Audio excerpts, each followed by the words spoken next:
धन्यवाद दोस्तों। मैं श्याम धरबिंद। आज हम आपको बताएंगे द्रव्यमान। आज हम बताएंगे द्रव्यमान क्या है, भार क्या है। द्रव्यमान भार क्या है, आज रसायन विज्ञान का वह चीज़ बताएंगे आप। द्रव्यमान देखिए, द्रव्यमान क्या है। द्रव्यमान क्या है भाई, देखिए द्रव्यमान द्रव्यमान जिसे अंग्रेजी में बोला जाता है मास, MASS, मास। यानी कि द्रव्यमान किसे कहते हैं? किसी वस्तु में उपस्थित पदार्थ की वास्तविक मात्रा ही द्रव्यमान कहलाता है। किसी वस्तु में उपस्थित पदार्थ की वास्तविक मात्रा ही द्रव्यमान कहलाता है। यानी कि द्रव्यमान किसी वस्तु में उपस्थित या किसी पदार्थ में उपस्थित पदार्थ में उपस्थित पदार्थ की जो है वास्तविक मात्रा ही द्रव्यमान कहलाता है। यानी कि किसी वस्तु में उपस्थित पदार्थ की वास्तविक मात्रा ही द्रव्यमान कहलाता है। कहने का मतलब किसी वस्तु में उपस्थित पदार्थ की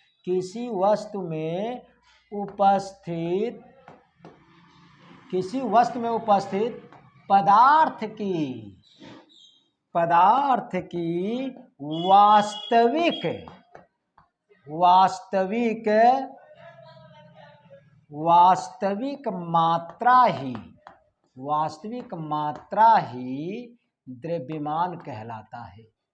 द्रव्यमान कहलाता है। कहने का मतलब किसी वस्तु में उपस्थित पदार्थ की वास्तविक मात्रा ही द्रव्यमान कहलाता है। द्रव्यमान हमेशा किसी वस्तु का नियत रहता है। नियत का मतलब स्थिर रहता है। स्थिर का मतलब बदलता नहीं, फिक्स रहता है। कहने का मतलब अगर वस्तु का द्रव्यमान चाहे ब्रह्मांड में चाहे जहाँ चला जाए, उसका द्रव्यमान स्थिर रहता है।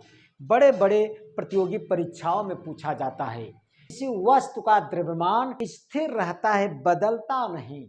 भाई कहा जाता है कि जैसे लोग कुछ जुबान से पक्के होते हैं, बदलते नहीं, ऐसा इनका द्रव्यमान, किसी वस्तु का द्रव्यमान बदलता नहीं, स्थिर रहता है। उनका क्या बदलता है? भार बदलता है। कैसे, हम बताएंगे आपको। पहले आप जान लीजिए द्रव्यमान क्या है। किसी वस्तु में उपस्थित पदार्थ की वास्तविक मात्रा ही द्रव्यमान कहलाता है। अब जैसे अगर हम लड्डू ले लें, मगदर के लड्डू, आप, या लड्डू एक पदार्थ हो गया। लड्डू एक पदार्थ है और उसके कण, वह कणों से मिलकर बना है।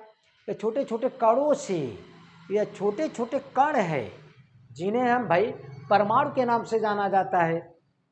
एक आपको उदाहरण के तौर पर बता रहे हैं। परमाणु आँख से नहीं दिखाता है। मान लिया जाए लड्डू एक पदार्थ है, यह परमाणु से मिलकर बना है। और आप जानते हैं परमाणु से भी छोटा है। क्या है? परमाणु के अंदर इलेक्ट्रॉन, प्रोटॉन, न्यूट्रॉन होता है। ये आगे विधिवत चर्चा किया जाएगा। लेकिन फिलहाल इसमें द्रव्यमान किसी वस्तु में उपस्थित पदार्थ की वास्तविक मात्रा ही, वास्तविक का मतलब यानी कि पदार्थ के निर्माण करने में वास्तविक जो मात्रा लगा है वही मात्रा ही द्रव्यमान कहलाता है। और भार क्या होता है? भार देखिए, जिसे अंग्रेजी में वेट बोला जाता है। पृथ्वी अपने केंद्र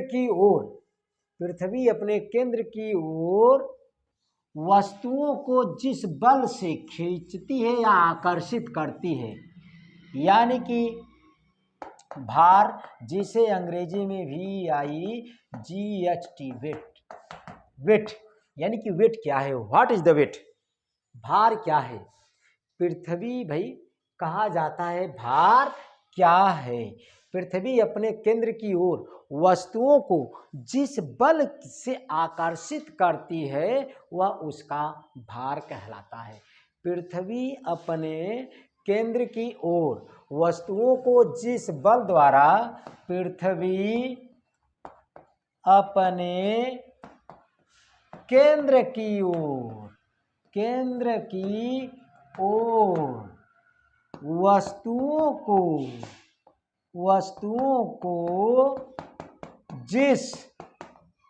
जिस बल द्वारा आकर्षित करती है यानी कि पृथ्वी अपने केंद्र की ओर वस्तुओं को जिस बल द्वारा आकर्षित करती है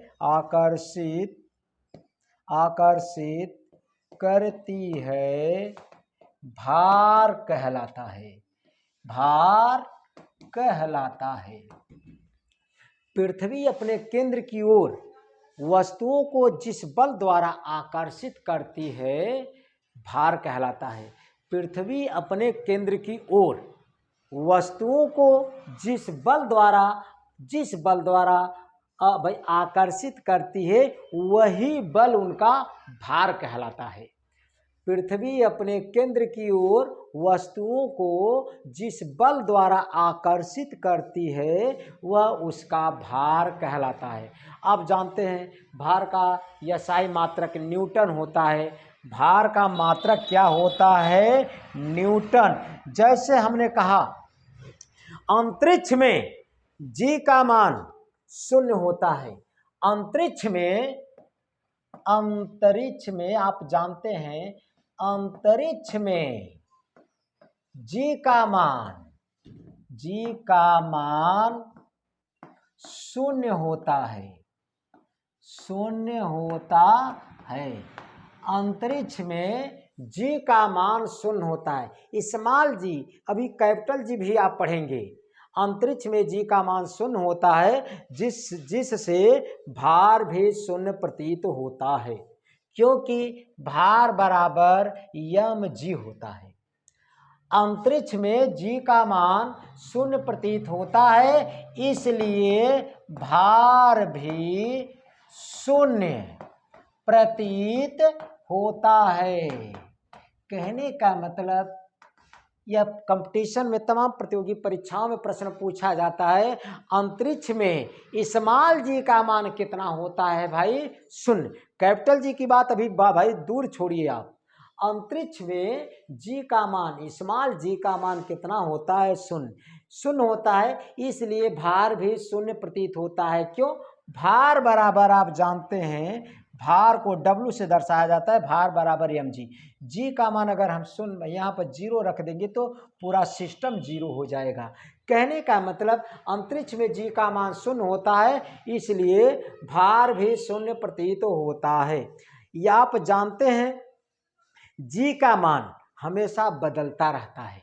धरती पर कुछ दूसरा, पहाड़ पर दूसरा, जमीन के अंदर खोदने पर जाएंगे तो G का मान कुछ और हो जाएगा। यानी कि स्मॉल g का मान बदलता रहता है, लेकिन कैपिटल G का मान नहीं बदलता। न तो बदलता है द्रव्यमान भी नहीं बदलता, द्रव्यमान भी स्थिर रहता है। द्रव्यमान भी स्थिर रहता है और कैपिटल G का मान भी स्थिर रहता है। द्रव्यमान यानी कि स्मॉल g का मान ऊपर नीचे जाने पर, कहाँ हमने पृथ्वी के अंदर, पृथ्वी पर, पहाड़ पर, हर एक जगह अलग अलग होता है। यहाँ तक कि चंद्रमा पर स्मॉल g का मान पृथ्वी की अपेक्षा 6वां भाग होता है। पृथ्वी की अपेक्षा 6वां भाग होता है। पृथ्वी की अपेक्षा 6वां भाग होता है। पृथ्वी की अपेक्षा 6वां भाग चंद्रमा पर होता है। अगर आप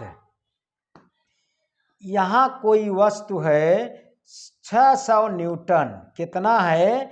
600 न्यूटन है, वही चीज चंद्रमा पर ले जाएंगे तो इसका 6वां भाग होगा। 6वां का मतलब 1/6, 600